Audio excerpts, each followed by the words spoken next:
Assalamualaikum warahmatullahi wabarakatuh. Baiklah, di sini kami akan mempresentasikan hasil diskusi kami yang berjudul mendeskripsikan etika penulisan karya ilmiah dengan dosen pengampu yaitu Profesor Dr. Hasnah Faizah ARMH yang beranggotakan kelompok 1 Kasri Elmi, saya sendiri, yang kedua Fitrah. Etika dalam penulisan karya ilmiah. Etika dalam penelitian ilmiah merupakan suatu konsep dasar yang harus ditanamkan oleh para peneliti dalam menyelesaikan penelitian, baik sebagai tugas akhir sarjana dan pasca sarjana, sehingga dapat memberikan warna baru dalam karya-karya yang dihasilkan.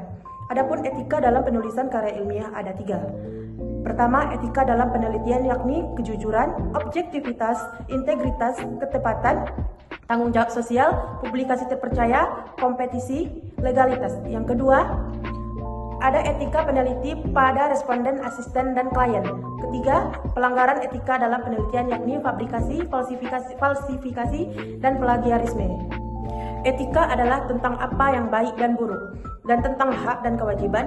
Istilah etika bila ditinjau dari aspek etimologis memiliki makna kebiasaan dan peraturan perilaku yang berlaku dalam masyarakat.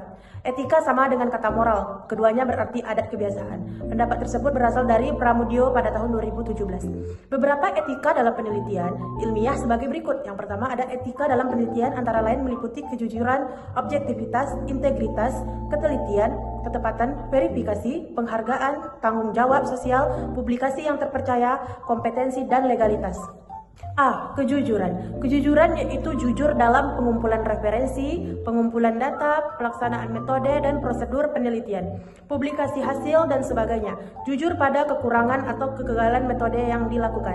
B. Objektivitas. Objektivitas yaitu upaya untuk minimalisasi kesalahan dalam melakukan analisis penelitian. Penelitian harus memiliki objektivitas baik dalam karakteristik maupun prosedurnya. C. Integritas.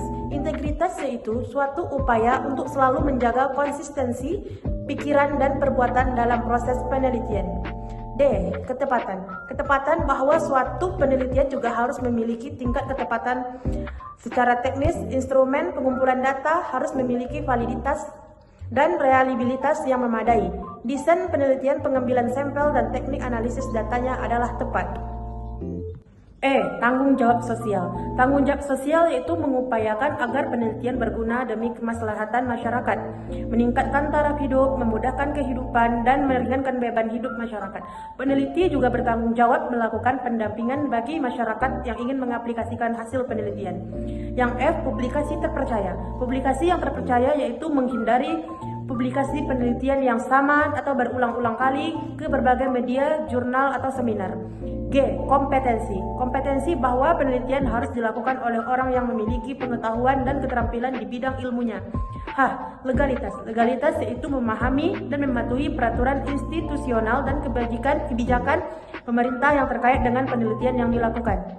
Berikutnya, etika peneliti pada responden, asisten, dan klien. A. Etika peneliti pada responden.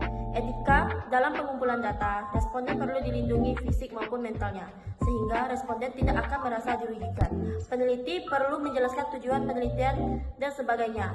Adakala peneliti perlu merahasiakan, misalnya dalam rangka menjaga keamanan dari pihak lain, menjadi subjek penelitian. Jika ada kemungkinan data dapat merugikan responden, perlu mendapatkan persetujuan dan batas-batasan tersebut jelas dan dirinci.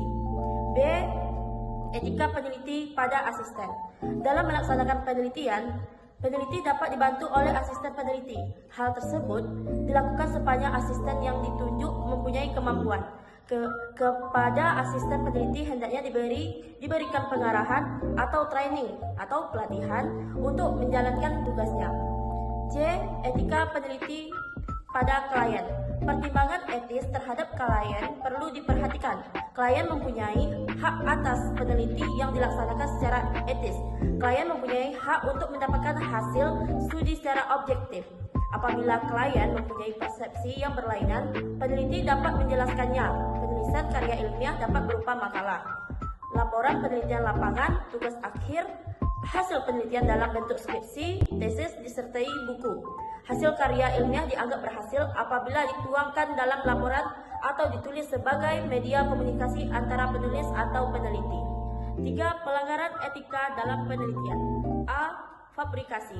Publikasi merupakan suatu tindakan kecurangan dalam penelitian di mana peneliti mengarang data, hasil analisis atau informasi yang disajikan dalam penelitiannya. B. Falsifikasi. Falsifikasi merupakan suatu tindakan kecurangan dalam penelitian di mana peneliti mengubah atau mengaburkan data atau hasil analisis yang disajikan dalam penelitiannya. Yang ke-C, plagiarisme. Plagiarisme merupakan suatu tindakan kecurangan dalam penelitian di mana peneliti melakukan penjiplakan atau pengambilan karya, tulisan, pendapat, pemikiran, dan sebagainya dari orang lain dan menjadikannya seolah-olah karya, tulisan, pendapat, dan pemikirannya sendiri. Plagiarisme ini termasuk kategori pelanggaran kepemilikan intelektual. Demikianlah presentasi kelompok kami pada materi kali ini. Wassalamualaikum warahmatullahi wabarakatuh.